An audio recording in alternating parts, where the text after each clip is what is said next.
Hey y'all, welcome back to my channel.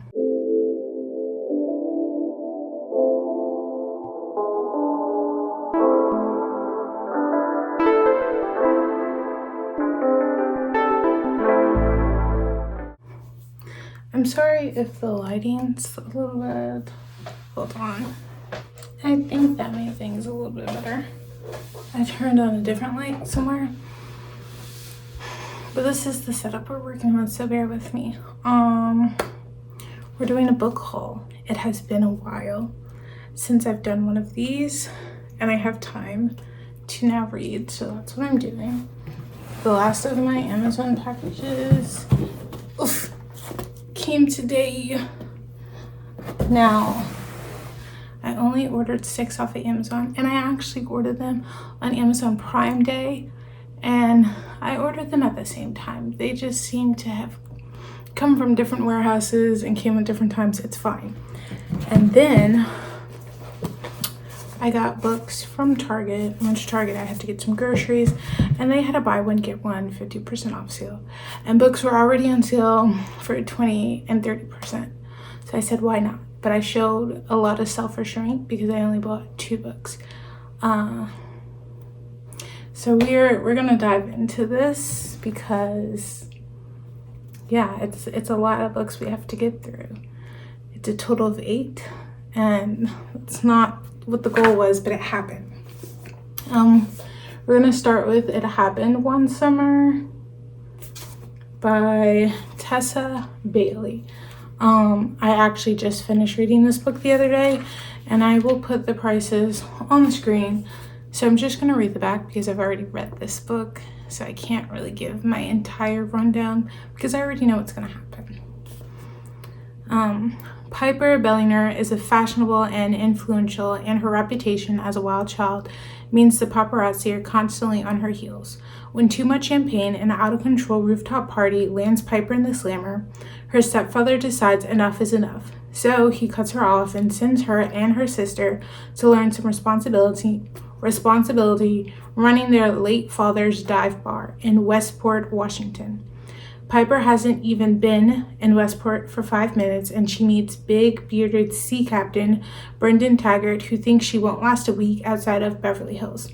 So, what if Piper can't do the math and the idea of sleeping in a shabby apartment with bunk beds give her hives?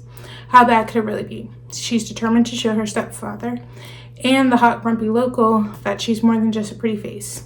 Except it's a small town, and everywhere she turns, she bumps into Brendan. The fun-loving socialite and the gruff fisherman are polar opposites, but there's an undeniable attraction shimmering between them.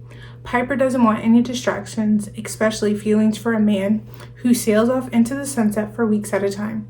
Yet as she reconnects with her past and begins to feel at home in Westport, Piper starts to wonder if the cold, glamorous life that she knew is what she truly wants. LA is calling her name, but Brendan and this town full of memories may have already caught her heart.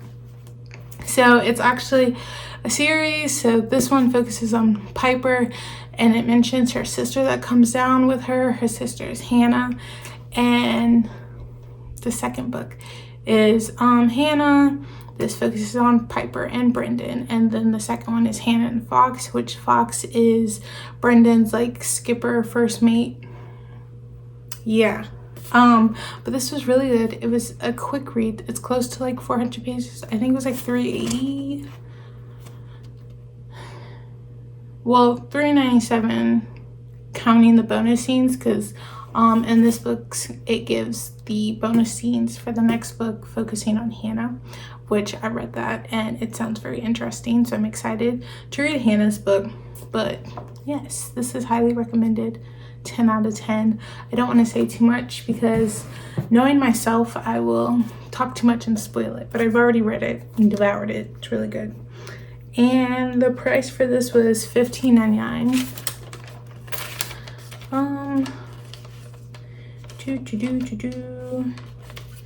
So for Barnes and Nobles, Target, they were selling it for $12.79. But I got it for $9.59. There we have it. It happened one summer. moving on to my other book from Target, By the Book, which I've also read this book already. I read them both the same day when I bought them. This is a modern day Beauty and the Beast retelling. So again, I will read the back, kind of leave it there. Sometimes to truly know a person, you have to read between the lines. Isabel is completely lost. When she first began her career in publishing after college, she did not expect to be 25 and still living at home and one of the few Black employees at her publishing house. Overlooked and underpaid, constantly torn between speaking up for herself or stifling herself, Izzy thinks there must be something more than this publishing life. So, when she overhears her boss complaining about a beastly high-profile author who has failed to deliver his long-awaited manuscript, Isabel sees an opportunity to prove her worth and finally get the recognition she deserves. All she has to do is go to the author's Santa Barbara mansion and give him a pep talk or three. How hard could it be? But Izzy quickly finds out that she is in over her head. Beau Towers is not some celebrity lightweight writing a tell-all memoir. He's a jaded and withdrawn, and as it turns out, just as lost as Izzy. But despite his standoffishness, Izzy needs Beau to deliver. And with her encouragement, his story begins to spill onto the page. They soon discover that they have more in common with each other than they expected. And as their deadline nears, Izzy and Beau begin to realize there may be something there that wasn't there before. You know, like that song in Beauty and the Beast, where they realize, I think it's like the Teapot sings it, but that's like for Beauty and the Beast. Also, the main character's name is Isabel, Beau, and then Beau, the Beast. And there's a character in this book named Michaela, and she spells it exactly like I spell it. We love that. She's a fantastic character. And also another tidbit to like referencing Beauty and the Beast, the Wi-Fi password is Lumiere, which I thought that was cute. But this was also something that I devoured pretty quickly, and it's part of the Meant to Be series, where it's modern day Disney retellings, but they're all written by different authors. So this is the second one in the series. The first one is a Cinderella retelling. The author, I have not heard of her, but I do want to read the book. And the third one, I think is supposed to be a Little Mermaid retelling. It is by an author I've read, but the book doesn't come out till June 2023. But yeah, I really, really, really enjoyed this. It was so easy to read and kind of fall into. But yeah, I'm in my romance era right now, apparently. But this book was $15.99, but I'm pretty sure, yeah, they were selling this one for $12.79 at Target, and then I got this one for $9.59 as well. So now we're gonna move on to all these Amazon packages. So we're gonna do this. Well, I have two of these. So we're gonna do these first and then open my boxes last. Oh, this book is thick. Very thick. Okay. Jesus, look how thick this book is. Okay, this is Faking with Benefits. This is by Lily Gold. Yeah. This recently Lily started popping up on my For You page, TikTok, so I was like, okay, let's give it a chance. But what I'm not seeing is the little, okay, I was about to say, I do not see the description. Okay, my name is Layla Thompson and I'm undateable. Seriously, I'm 28 and I've never had a boyfriend. And with my 30s rapidly approaching, I'm starting to lose patience.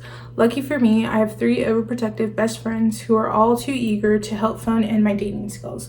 Josh, Zach, and Luke. After a bad date leaves me crying on their shoulders, the 3 men are determined to help me find a guy. Together, they agree to be my practice boyfriends and come up with a lesson plan packed with fake dates, makeout sessions, and classes on flirty texting. In return, I have to talk on their relationship advice podcast once a week. Easy. Well, that's cool. But as my lessons become more and more intense, we soon find ourselves getting in too deep. And there we have it, faking with benefits. So as I mentioned, she started coming up on my For You page on TikTok a lot. So I was like, okay, let's check it out. And then they're all a series, not really a series. It's 4 of them, but they all feature different people and you can read them in any order. But like if you go on Amazon or whatever, it's gonna say 4 in the series, but it's not a series and you can read them in any order. So I got 2 of them. Those are the ones that came today, and I'm just gonna see. As I told y'all, I'm in my romance era, it seems to be. We're gonna try these out, but this is so much thicker than I thought. 545 pages. Yeah, she's very thick, very thick. Okay, I haven't read a book this thick in a while, but it's okay. But what it doesn't say on here is a price for this book. It is not on the back or the front. So, but I'll put the price on the screen. And then, as I mentioned, I got my Amazon books for the Amazon Prime Day. So they were all discounted. So I will put the price for that. But there we have it, another book.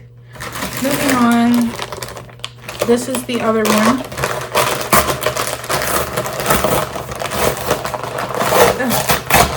By Lily.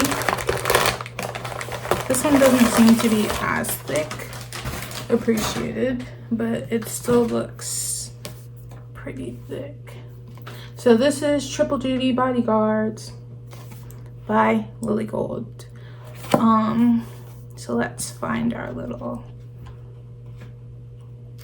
this one seems to be set up different than the other one. Okay, here we go. As one of the world's most hated celebrities, I'm used to unwanted attention, but when I wake up one morning to find a mysterious man has broken into my house, I know I need security fast. Enter my 3 ex-military guards. Glenn, Kenta, and Matt. Having 3 gorgeous men guarding me 24/7 sounds like a dream come true, but it turns out to be a nightmare. They're always here watching me, caring for me, protecting me. They tell me to ignore them and go about my business, but I can't even think with them so close. The spark is too intense. On top of that, we don't get on. They think I'm a demanding diva. I think they're overdramatic. When a trip to America sends the guy's protective instincts into overdrive, the sizzling tension between us finally breaks. Meanwhile, my stalker's behavior is becoming more and more alarming. He's photographing me through my windows, following me in the shadows. With the premiere for my next movie coming up, will all 3 of my bodyguards be able to keep me safe from his clutches? Or will my terrifying pursuer finally get his deadly way? Interesting. This one obviously is a little bit more intense than the first one, but I'm here for it. We have romance and we also have drama, which I love good drama and suspense. So I'm here for it. And once again, this one doesn't have the price on it anywhere. But yeah, as I said, Lily started popping up on my For You page. So I'm trying to give Lily a chance. We're trying to give this romance era a chance. So this is another one by her, and I believe in the order of the series, this would be the 3rd one, and the first one I showed is the first one. But again, you don't have to read them in a particular order. Oh, I didn't see the pages. This one has 429 pages, so I was right in this one being smaller. Moving on, we have 2 more packages left, 4 more books to go. So here's my other package. This one is smaller. Okay.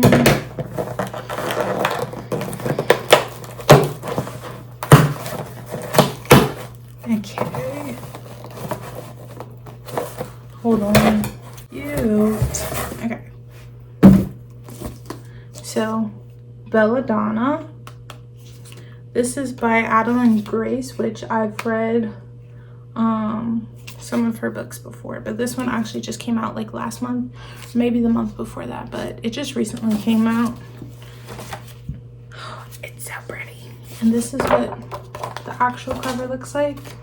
And then I'll just take the entire cover sheet off, and this is what the back looks like. And the hardcover says, it said that 5 Belladonna berries are all it takes to kill someone. I guess interesting tidbit if you didn't know that. But yeah, I wanted to read this one when I saw that the author was coming out with it, because I've read her books before. They've been on my channel and I really enjoyed them. And when I found out she was coming out with this, it's like, yes. And I really love this cover. Here we go. For as long as Signifera has been alive, the people in her life have fallen like stars. Orphaned as a baby, 19-year-old Signa has been raised by a string of guardians, each more interested in her wealth than her well-being, and each has met an untimely end. Her remaining relatives are the elusive Hawthorns, an eccentric family living at Thorn Grove, an estate both glittering and glooming. Its patriarch mourns the late wife, the wild parties, while his son grapples for control of the family's waning reputation, and his daughter suffers from a mysterious illness. But when their mother's restless spirit appears, claiming she was poisoned, Signa realizes that the family she depends on could be in grave danger, and enlists the help of a surly stable boy to hunt down the killer. However, Signa's best chance at uncovering the murderer is an alliance with Death himself, a fascinating, dangerous shadow who has never been far from her side. Though he's made her life a living hell, Death shows Signa that the growing connection between them can be more powerful and more irresistible than she ever dared. Okay, so obviously she's either going to be hooking up with Death or she's hooking up with this stable boy. And that would explain the beast type figure that was on the back of the book. That would make sense. The back has a little excerpt, so I'm gonna read this. Signa opened her eyes and Death was there before her, watching, waiting. His presence was intoxicating and familiar. It took Signa by surprise, as it always did, writhing shadows cast into the vague shape of a human, so dark and void of light that it was painful to look at him, and yet looking at him was all Signa could do, all she could ever do. She was drawn to him like a moth to a flame, and so it seemed was he to her. Oh, they're definitely hooking up. Signa and Death are gonna be a thing, but now I guess it is Death a good guy or a bad guy? And it's also mysterious, like her relatives, they have a whole like rinky-dink situation going on. The mother is coming back saying she was poisoned. The son seems to only want money. The daughter has an illness herself. And the man of the house is tripping. So, what is homegirl to do? She talks with Death. And they seem to be having a relationship. So, that's going to be interesting. I also looked this up. This is the start to a series.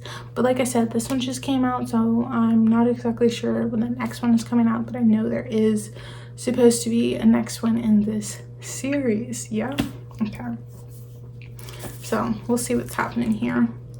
So the original price says $18.99. I didn't pay that, but that's the original price for you guys. So Belladonna. Moving on to the other one that was in this box, because only 2 are in this box, which I've been reading for this one. The Final Gambit by Jennifer Lynn Barnes. So this is part of a trilogy. The Inheritance Games trilogy. The Inheritance Games was the first one, and then the Hawthorne Legacy was the second one. They're right here. And this one just came out. Well, I'm saying just came out, but I'm gonna say it came out a couple months ago, but I'm finally getting it. So the Final Gambit, and I actually thought when the Hawthorne Legacy came out, it was gonna end there. And then when I finished the book, I realized I was wrong. So Spoiler warning, I'm reading for the third book in the series, so if you haven't read the other two, you might want to skip this one so it doesn't spoil anything for you. Okay, game on. To inherit billions, all Avery Grams has to do is survive a few more weeks living in the Hawthorne house. The paparazzi are dodging her every step, financial pressures are building, danger is a fact of life, and the only thing getting Avery through all this is the Hawthorne brothers. Her life is secretly entwined with theirs. She knows their secrets and they know her. But as the clock ticks down to the moment when Avery will become the richest teenager in the world, trouble arrives in the form of a visitor who needs her help, and whose presence in Hawthorne House could change everything. It soon becomes clear that there is one last puzzle to solve, and Avery and the Hawthorne brothers are drawn into a dangerous game against the unknown and powerful player. Riddles upon riddles, secrets upon secrets. In this game, there are hearts and lives at stake, and there's nothing more Hawthorne than winning. Okay, before I catch y'all up to what happened, there is an excerpt on the back of the book. I didn't think you would make it home, I said, somehow managing to take a seat opposite his. Technically, it isn't my home anymore. Even at that volume, Grayson's voice washed over the room like a tide coming in. In a very short time, everything in this place will officially be yours. That wasn't a condemnation or a compliment. It was a fact. That doesn't mean anything has to change, I said. Avery, piercing, pale eyes met mine. It has to. You have to. Okay, so Avery is the main character. Homegirl got notified while she was at school. She's in this man's will. Okay.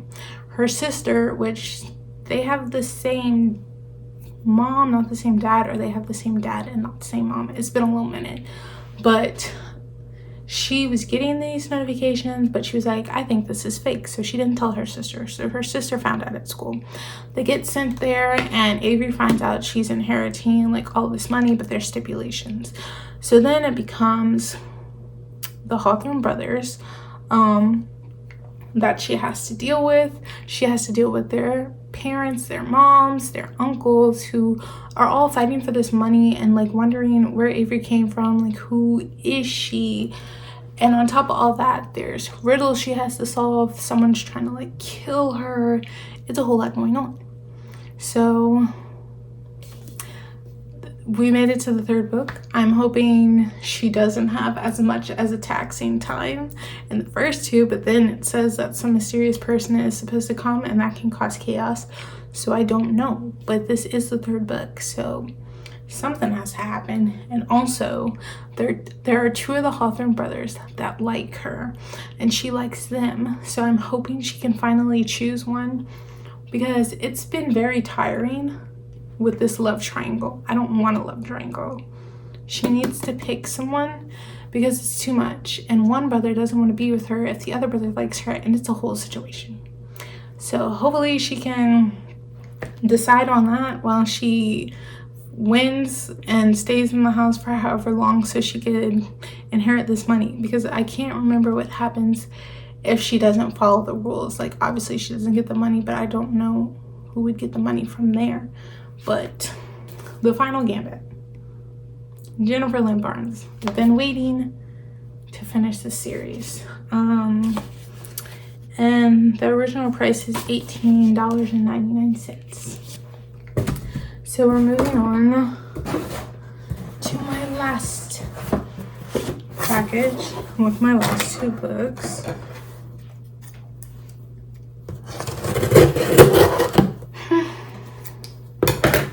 Okay. There we have it. For a second, I was about to be like, I only see one book. But it's okay. There are two books. So, here we have the second book in the series of Venom, Dark and Sweet by Judy, Lynn. So, this one also recently just came out. The first one is A Magic Steeped in Poison, which I've read. It's already been on my channel. And I believe this series ends with this book. I don't think there's going to be another one. I could be wrong, but I do think the series ends here. The front says, a kingdom falls and ancient evil rises. A great evil has come to the kingdom of Daxai. The banished prince has returned to seize power. His race to the dragon throne aided by the mass poisons that have kept the people bound in fear and distrust. Oh, I forgot to say, spoiler warning. But I mean, I did say this was the second one to the other book, but spoiler warning. So I'm going to continue. Nay, a young but powerful Shinong Shi, sorry if I said that wrong, a wielder of magic using the ancient and delicate art of tea making, has escorted Princess Zen into exile. Joining them is the princess's loyal bodyguard, Ruyi, and Ning's newly healed sister, Shu. Together, the four young women travel throughout the kingdom in search of allies to help oust the invaders and take back Zen's rightful throne. But the golden serpent still haunts Ning's nightmares with visions of war and bloodshed. An evil far more ancient than the petty conflicts of the men has awoken, and all of the magic in the land may not be enough to stop it from consuming the world. Okay, to try to catch up. The main character, Ning, had to go to the royal palace to participate in this like tea making contest in order to save her sister's life, because she got this deathly poison that is killing her, that killed their mother. So she kind of takes on her mother's role in a way, and it makes sense in the book, but like her history, whatever, her credentials, that's the one, the credentials. She takes on her mother's credentials so she can enter this contest. She also, the Prince of Darkness, they start forming some type of relationship, but at the same time they feel like they can't trust each other. And then there is this whole thing where someone is trying to kill the princess. They're trying to have assassinations, and then someone's trying to take over the throne, plus there's other invaders, and then her sister's life is still still out. So yeah, it's a lot going on. And then she ends up like meeting people that knew her mom and going from there, kind of teaching her some things. And in this world, it's like making tea, but there's also mystical magical powers happening there. But yeah, this was in, I think, not my last book haul, but the book haul before that. Maybe I read the first one in the series like before I came up here. So when I found out the second one was out, I was like, yes, it'd be nice. And I'm pretty sure this finishes the series, but I could be wrong. So that'll be exciting. The original price for this was $18.99. And we're moving on to the last book. Beautiful cover, love this.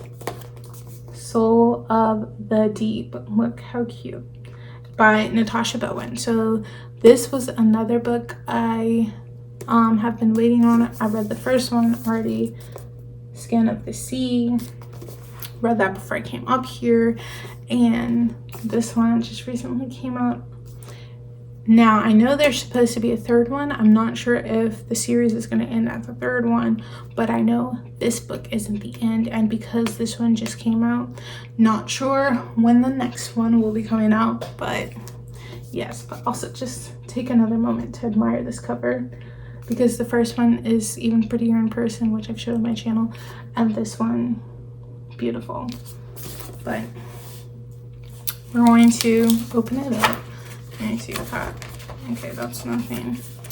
One life, one choice, one sacrifice. Also, spoiler warning coming up for this book as well. To save those closest to her, Simi traded away everything, her freedom, her family, and the boy she loves. Now she's sworn to serve a new god, watching over the land of the dead at the bottom of the ocean. But when signs of demons appear, it's clear there are deeper consequences of Simi's trade. These demons spell the world's ruin. And because of Simi, they now have a way into the human realm. With their fate and the world at stake, Simi must break her oath and team up with a scheming trickster of a god. And if they succeed, perhaps Simi can also unbreak her heart along with the way to find herself again. Unbreak her heart. Okay, but to catch us up, so Simi is a mermaid. And the boy she falls in love with is a human, but he was on, I believe, a slave trade ship. And honestly, he was just trying to get back to his siblings because they play a part in this.